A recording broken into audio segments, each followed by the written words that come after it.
राधे राधे प्यारे बच्चों, कैसे हैं आप सभी। उम्मीद करता हूँ कि आप सभी अच्छे होंगे। मैं भी बहुत अच्छा हूँ। आज के इस लेक्चर में हम लोग अध्याय 4 द्विघात समीकरण पढ़ेंगे। तो बिना किसी देरी के हम लोग स्टार्ट करते हैं। द्विघात समीकरण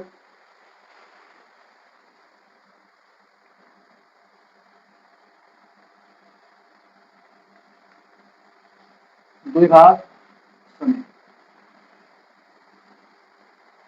यानी ऐसा समीकरण जिसमें x की अधिकतम घात 2 होती है और x का गुणांक कभी शून्य नहीं होता, ऐसे समीकरणों को हम लोग द्विघात समीकरण कहते हैं।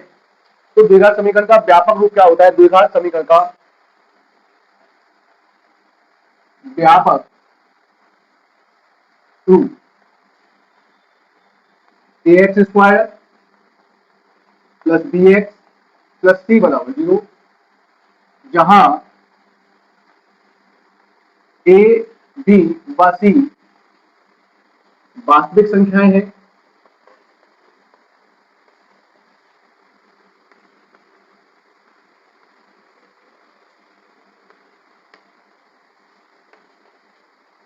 और ए कभी 0 के बराबर नहीं होता। यानी ऐसा समीकरण जहां पर x की अधिकतम घात कितनी दी जा रही है आपको? 2। कितनी दी गई है? 2। और जहां ए बी सी वास्तविक संख्याएं होती हैं और ए कभी शून्य के बराबर नहीं होता, ऐसे समीकरणों को हम लोग द्विघात समीकरण कहते हैं। अब बात करते हैं चैप्टर 4 के पहले एक्सरसाइज 4.1 के पहले क्वेश्चन की, जो आपको दिया है। जांच कीजिए क्या निम्न द्विघात समीकरण है अथवा नहीं। तो हम पहले क्वेश्चन की बात करते हैं। क्वेश्चन फर्स्ट का पहला पार्ट ध्यान दें। एक्स प्लस 1 का होल स्क्वायर बराबर दिया है आपको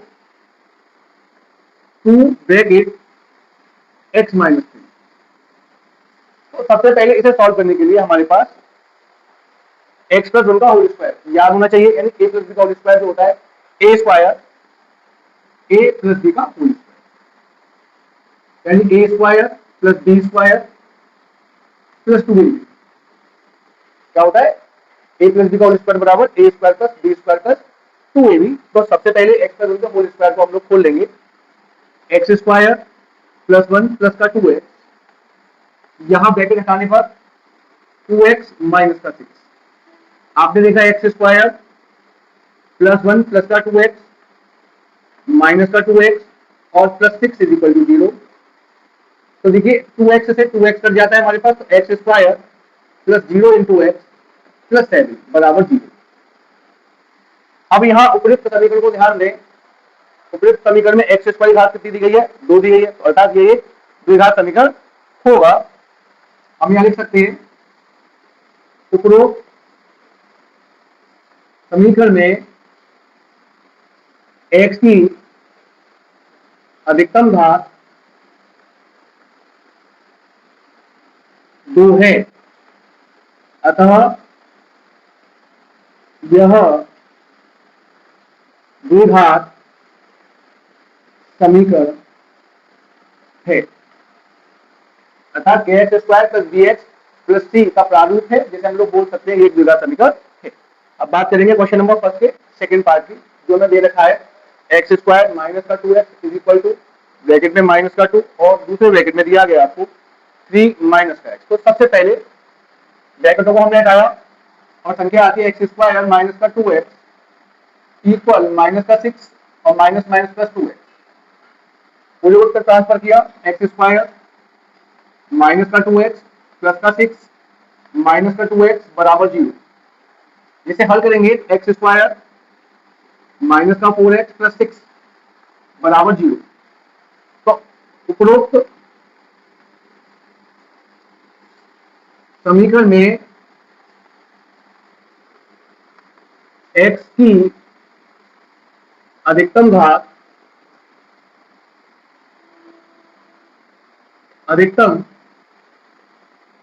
घात 2 है, अतः यह एक अभिष्ट द्विघात समीकरण है। इसी क्रम में हम बात करेंगे इसके थर्ड पार्ट की।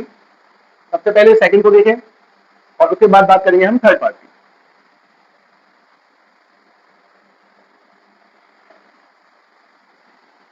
थर्ड क्या दिया है?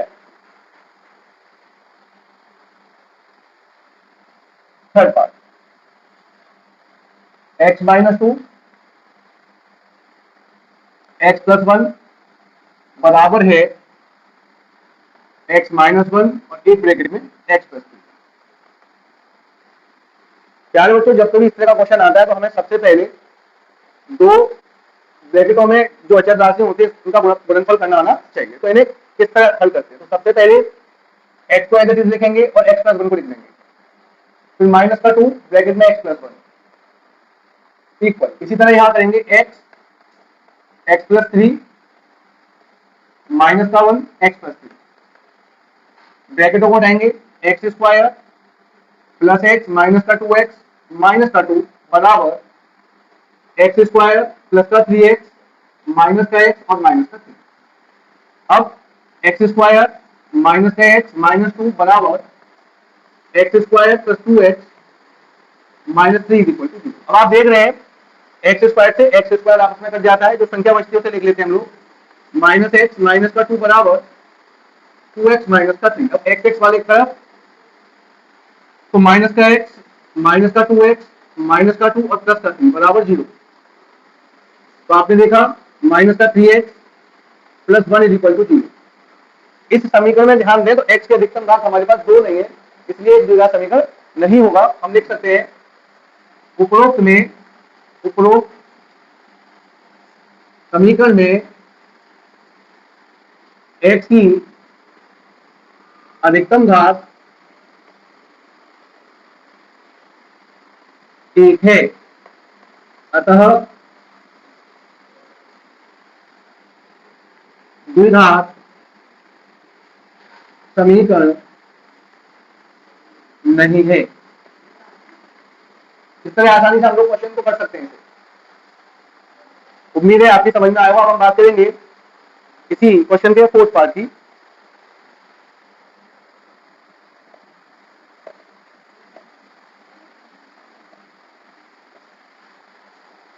जो दिया है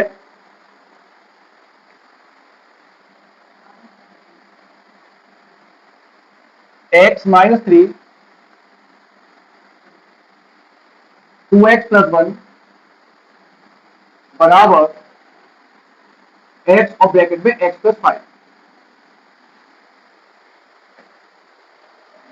करते हैं इसे। सबसे पहले गुणनखंड जो दे रखे हैं हमारे पास, हम गुणा करते हैं हम लोग x two x plus one minus का three two x plus one is equal to x square plus का फाइव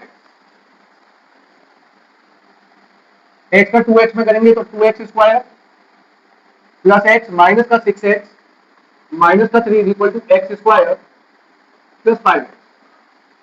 ध्यान दें टू एक्स स्क्वायर माइनस का फाइव एक्स, सिक्स एक्स में से एक एक्स गया तो माइनस का फाइव एक्स माइनस का थ्री, इसे ट्रांसफर किया तो माइनस का एक्स स्क्वायर माइनस का फाइव एक्स बराबर जीरो। अब देखा टू एक्स स्क्वायर में से एक एक्स स्क्वायर जाएगा तो एक्स स्क्वायर फाइव एक्स और फाइव एक्स माइनस का टेन एक्स माइनस का थ्री इक्वल टू जीरो। उपरोक्त समीकरण में x की अधिकतम घात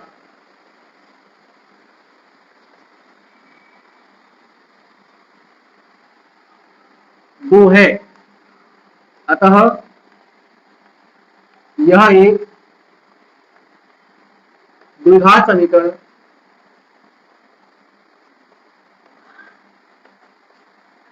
है। इस तरह हम इस पार्ट को कर सकते हैं। इसी क्रम में हम समझना चाहेंगे इसका fifth part.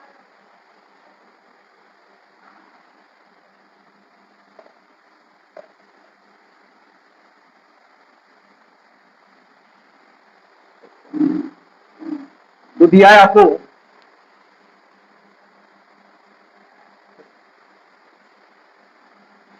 To x minus का one x minus three equal x plus 5 x minus का 1। वही क्रम जो क्वेश्चन नंबर 4 हमने किया उसी तरह हम इसका गुणनफल करेंगे। तो 2x bracket x minus 3 minus का 1 x minus 3 equal x bracket में x minus 1 plus 5 x minus 1। 2x का x में मल्टीप्लाई किया बेटा x 2x स्क्वायर 2x का माइनस 3 मतलब 3x minus x plus 3 is equal to x square minus x plus का 5x और minus 5। Solve किया 2x square minus 7x plus 3 is equal to x square plus का 4x minus 5। एक तरफ ले लिया 2x square minus 7x plus 3 minus x square minus का 4x plus 5 is equal to 0। अब देखो 2x स्क्वायर में से एक एक्स स्क्वायर चला गया तो क्या बचा हमारे पास एक्स स्क्वायर माइनस के 7x और माइनस का 4x कितना आ गया आपके पास माइनस का 11x प्लस का 3 और प्लस का 5 कितना आ गया आपके पास प्लस का 8 बराबर 0। तो हम देख रहे हैं उपरोक्त समीकरण में x की अधिकतम घात कितनी दी गई है 2। तो लिखेंगे उपरोक्त समीकरण में x की अधिकतम घात 2 है, अतः यह द्विघात समीकरण है। तो इस तरीके से हम क्वेश्चन नंबर फर्स्ट के 5th पार्ट को कर सकते हैं।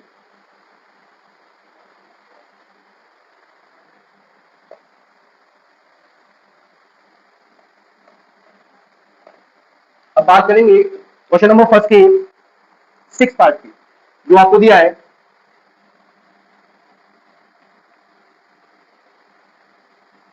एक्स स्क्वायर प्लस का 3x minus 1 is equal to x minus 2 का होल स्क्वायर। तो उपरोक्त को ध्यान दें, इसे हम दो तरीके से कर सकते हैं।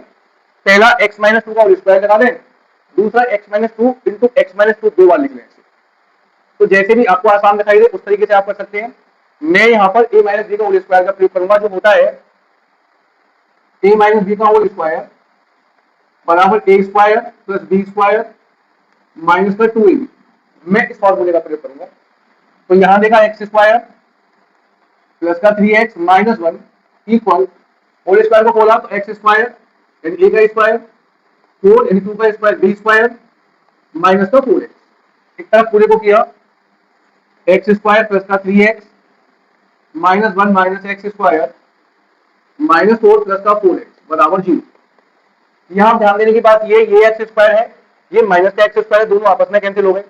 3x में से ये 3x प्लस का ये 4x प्लस का है, तो दोनों को ऐड करने पे कितना आ गया 7x माइनस का 4 और माइनस का 1 कितना आ गया माइनस का 5 इज इक्वल टू 0। तो हमने पाया कि इस समीकरण में x की अधिकतम घात कितनी आती है सॉल्व करने पर 1।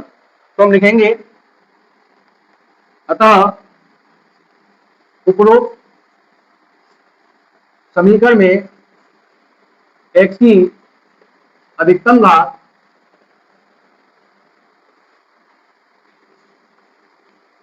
घात 1 है, अतः यह एक द्विघात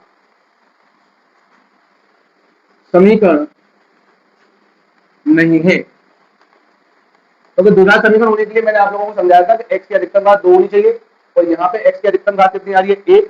इसका मतलब ये द्विघात समीकरण नहीं है हमारा। अब इसी क्रम में हम लोग बात करेंगे क्वेश्चन नंबर फर्स्ट के 7th पार्ट की।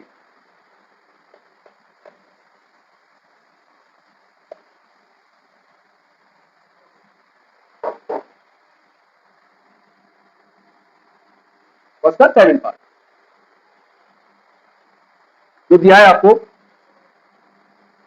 x प्लस 2 का whole cube equal 2x bracket में एक्स स्क्वायर माइनस 1। इसे भी करने के दो तरीके हैं। हम सबसे पहले x प्लस 2 का होल क्यूब से 3 बार लिख लें और फिर उसका मल्टीप्लाई करें। और एक तरीका ये होता है कि a प्लस बी का होल क्यूब का हम फॉर्मूला अप्लाई कर दें जो होता है a प्लस बी का होल क्यूब बराबर a cube plus 3 a square b plus 3 AB square plus b cube. हम इस फॉर्मूले को यूज कर सकते हैं, जहां ए के स्थान पर आपको x दे रखा है और बी के स्थान पर क्या दिया आपको 2, तो हम इस फॉर्मूले को लगाएंगे। तो देखो x की पावर 3 प्लस क्या लिखा हुआ है 3 ए स्क्वायर बी, तो 3 ए स्क्वायर यानी x का square multiply 2 plus 3 AB square, a के स्थान पर x और बी के स्थान पर 2 का स्क्वायर प्लस बी की पावर 3 यानी 2 की पावर 3 बराबर 2x की पावर 3 माइनस 2x। यहां बचा x की power 3 plus 6x square plus का 12x प्लस 8 माइनस 2x की power 3 minus minus plus 2x बराबर 0। अब हमने देखा 2x की पावर 3 में से एक x की पावर 3 जाएगा तो x की पावर माइनस x की power 3, 6x square plus 6x square 12x plus 2x plus 14x plus 8 is equal to 0। तो हमने पूरे को सॉल्व करने के बाद में एक चीज इसमें पाई कि यहाँ पे x की अधिकतम घात कितनी दी गई है 3, तो ये एक द्विघात समीकरण नहीं होगा। बस इन्हीं बातों को अपने शब्दों में लिख देंगे। उपरोक्त समीकरण में x की अधिकतम घात 3 है, अतः समीकरण द्विघात समीकरण नहीं है, द्विघात समीकरण नहीं है। अब इसी क्रम में हम बात करेंगे क्वेश्चन नंबर फर्स्ट के 8 पार्ट की।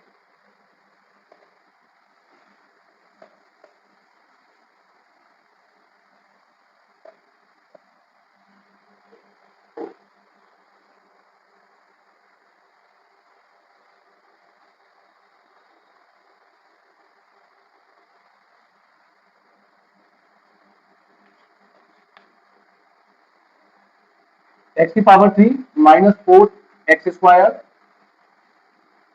माइनस एक्स प्लस 1 बराबर x माइनस 3 की x माइनस 2 की होल पावर 3।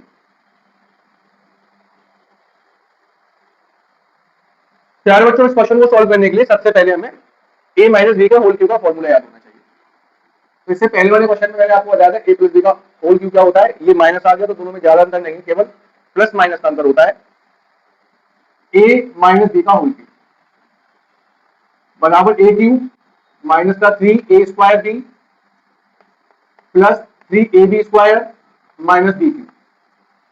इस फॉर्मूले का हम प्रयोग करेंगे। तो देखें x की पावर 3 माइनस का 4x square minus x plus 1 equal x की power 3 minus 3 into x square into 2 plus 3x into 2 की पावर 2 माइनस 2 की पावर 3।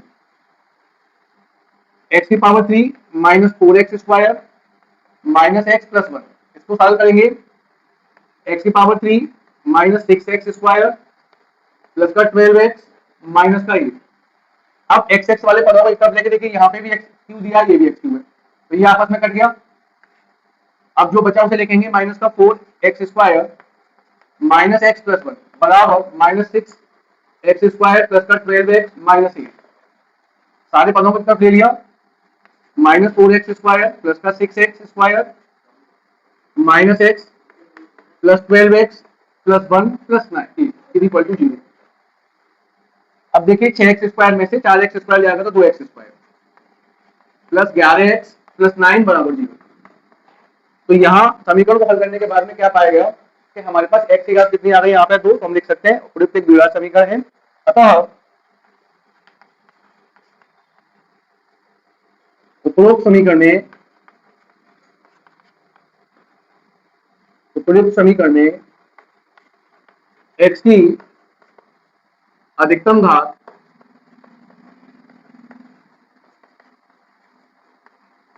2 है, अतः द्विघात समीकरण है। इस तरह हम क्वेश्चन नंबर फर्स्ट के 8 पार्ट को भी कर सकते हैं।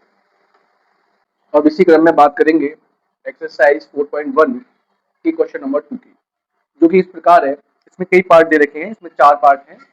इसमें पहला पार्ट हमसे कहता है एक आयताकार भूखंड का क्षेत्रफल 528 मीटर स्क्वायर है, क्षेत्र की लंबाई मीटरों में, चौड़ाई के दुगने से एक अधिक है, हमें भूखंड की लंबाई और चौड़ाई भी ज्ञात करनी है। तो सबसे पहले समीकरण को आप द्विघात के रूप में व्यक्त करेंगे, उसके बाद हम लंबाई और चौड़ाई ज्ञात करेंगे। मान लिया जाए कि ये जो हमारा बोर्ड है एक भूखंड है, जिसमें ये लंबाई दे दी गई और ये इसकी चौड़ाई दे दी गई, जिसका टोटल क्षेत्रफल कितना दिया गया 528 मीटर स्क्वायर।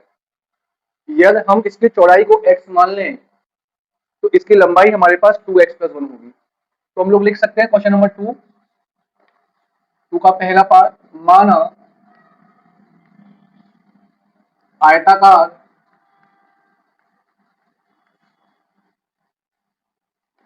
भूखंड की चौड़ाई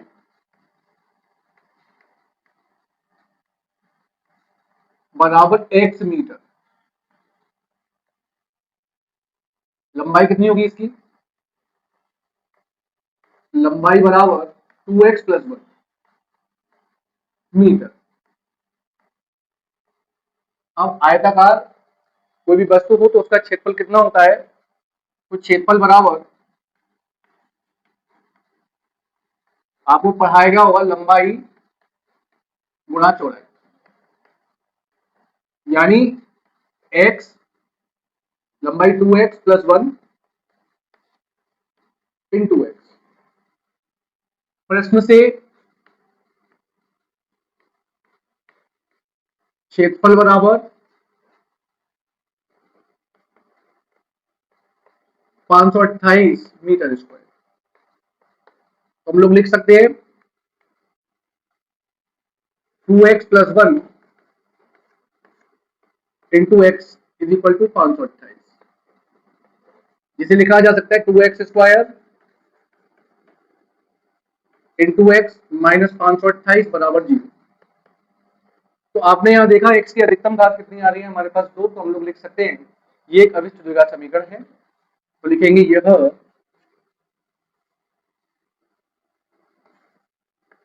एक अभिष्ट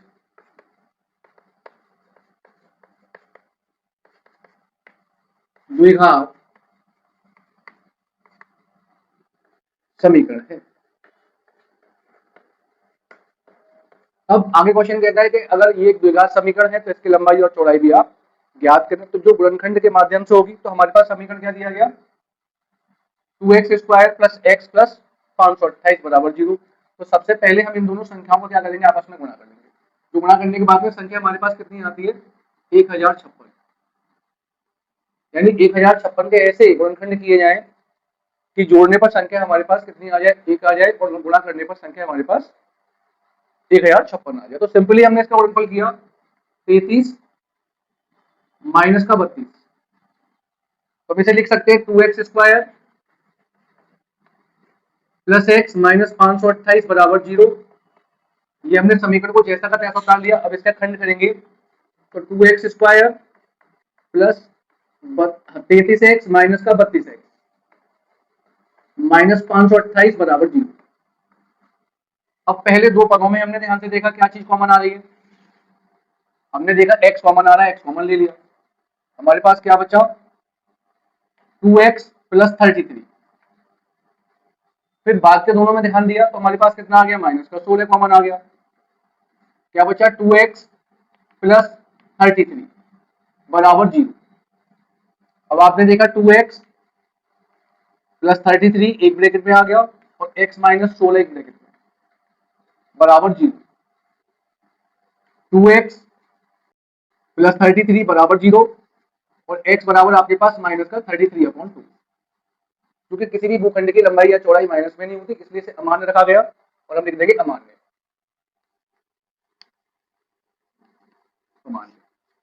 अब x माइनस 16 बराबर 0, तो x की वैल्यू कितनी आ गई आपके पास? 16। अतः चौड़ाई बराबर 16 मीटर और लंबाई बराबर, लंबाई कितना दिया ध्यान दें, 2x + 1 यानी 16 दूनी 32 और 1 33 मीटर। इस तरह हम भूखंड की लंबाई और चौड़ाई याद कर सकते हैं।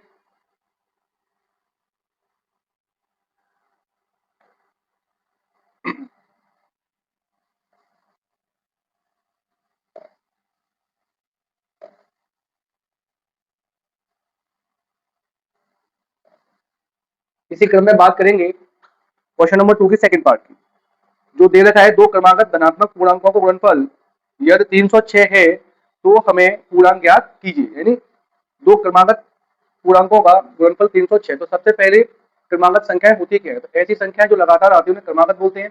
जैसे 16 है, 17 है, 32 33 है, यानी लगातार आने वाली संख्या। अगर एक संख्या को x मान लिया जाए तो दूसरी संख्या हमारे पास x + 1 आ जाती है। तो माना क्वेश्चन नंबर 2 का सेकंड पार्ट, माना धनात्मक क्रमागत पूर्णांक बराबर x और x + 1 मान ली। अब प्रश्न से कहता है दोनों का गुणनफल कितना दिया गया, 306। तो हम लोग लिख सकते हैं प्रश्न से ही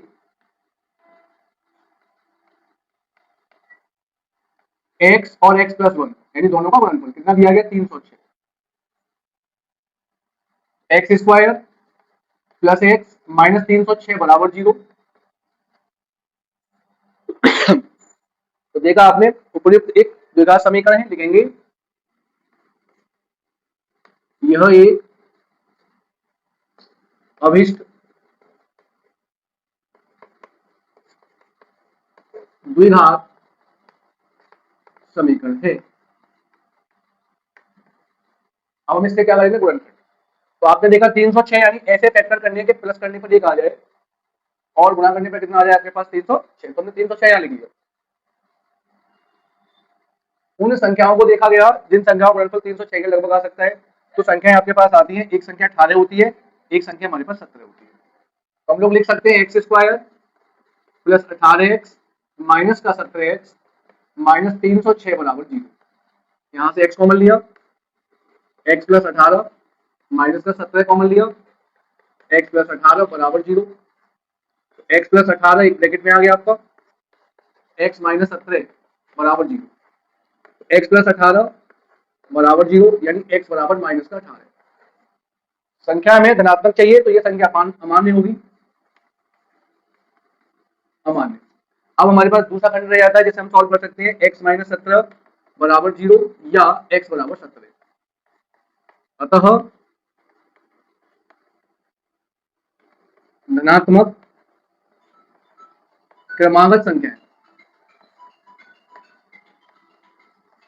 बराबर 17।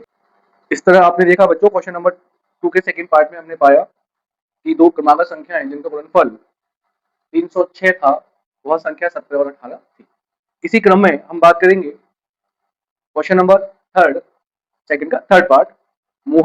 रोहन की माँ उससे 26 वर्ष बड़ी है, उनकी आयु का गुणनफल अब से 3 वर्ष पश्चात यानी आज से 3 वर्ष बाद 360 हो जाएगा। हमें रोहन की वर्तमान आयु क्या होगी, इस विषय पर बात करनी है। तो इस क्वेश्चन को करने के लिए क्वेश्चन नंबर सेकंड का थर्ड पार्ट, माना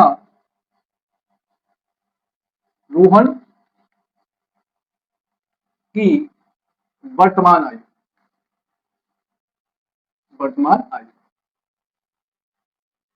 बराबर x वर्ष। अब रोहन की मां कितनी बड़ी है, उससे 26 वर्ष। तो मां की वर्तमान आयु क्या होगी, मां की वर्तमान आयु बराबर x + 26 वर्ष। प्रश्न से 3 वर्ष बाद,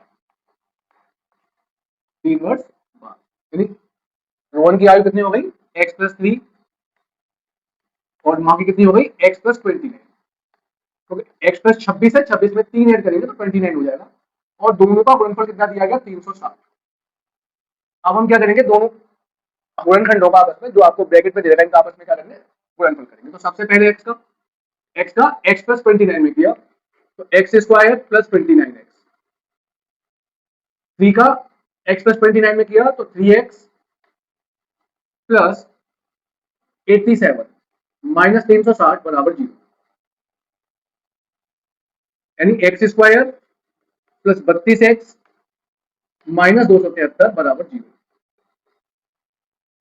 अब हम 32 कैसे खंड करेंगे, तो गुणनफल करने पर संख्या 273 आ जाए, तो 39 माइनस 7, तो 39 7 का 273, तो हम लोग लिख सकते हैं x square plus 39x minus का 7x और माइनस का 273 बराबर 0, यानी यहां से x कॉमन लिया, ब्रैकेट में x प्लस 39, यहां से माइनस 7 कॉमन लिया तो x प्लस 39 बराबर 0, x प्लस 39 और दूसरे ब्रैकेट में x माइनस का 7 बराबर 0, x प्लस 39 बराबर 0 और x माइनस का 7 बराबर 0, यहां से x बराबर माइनस का 39, माइनस में आयु नहीं होती इसलिए से अमान्य माना जाएगा, तो लिखेंगे अमान्य इसके बराबर में, और यहाँ x बराबर 7, तो रोहन की वर्तमान आयु कितनी आ गई आपके पास, 7 वर्ष, तो यहाँ लिखेंगे अतः रोहन की वर्तमान आयु बराबर 7 वर्ष। इस तरह हम क्वेश्चन नंबर 2 के थर्ड पार्ट को कर सकते हैं, जिसमें रोहन की वर्तमान आयु कितनी आती है, 7 वर्ष।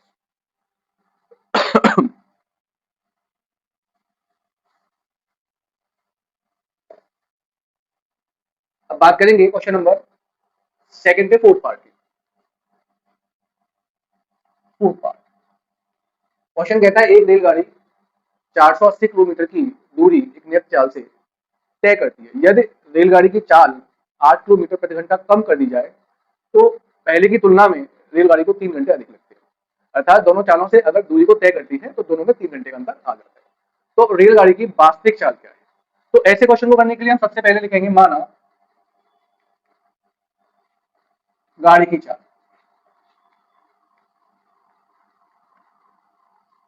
बराबर x किलोमीटर प्रति घंटा,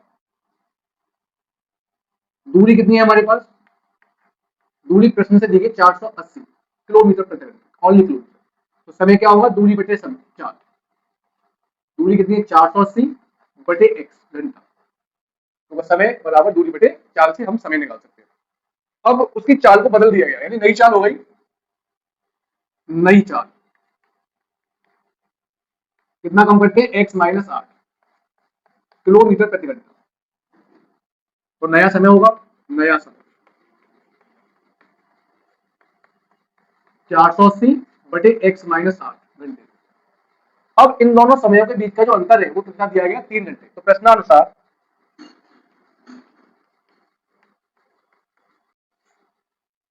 480 बटे x माइनस 8 माइनस 480 बटे x बराबर 3, यहां हमने एलसीएम ले लिया, x माइनस का 8, 480 आप देख रहे हैं दोनों में है तो कॉमन ले लिया, ब्रैकेट में हमारे पास बचता है x माइनस का x और minus minus plus 8 bracket close बराबर 3, इस वाले x से वाले x कट गया, हमारे पास बचता है 480 इंटू 8 अपॉन 3 बराबर एक्स स्क्वायर माइनस का 8, ये संख्या 160 बार कट जाती है यहां से, तो हमने देखा एक्स स्क्वायर माइनस का 8x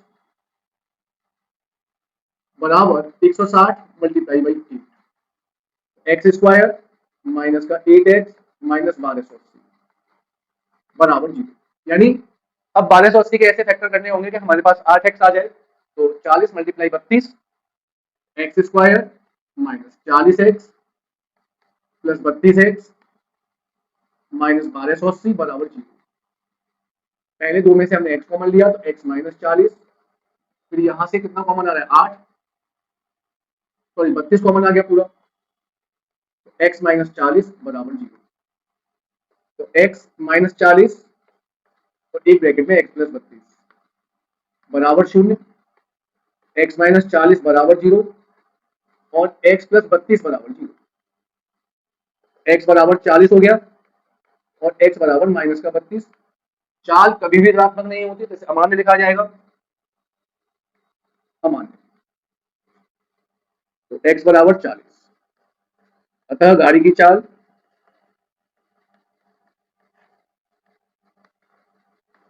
बराबर 40 किलोमीटर प्रति घंटा। इस तरह हम क्वेश्चन नंबर 2 के फोर्थ पार्ट को भी आसानी से कर सकते हैं। अगर तो आपके समझ में आया होगा, यदि आप इस वीडियो को देख रहे हैं तो इसे लाइक करिएगा, सब्सक्राइब करिएगा, शेयर करिएगा। मिलते हैं नई वीडियो में नई समस्याओं के साथ। Tata bye bye.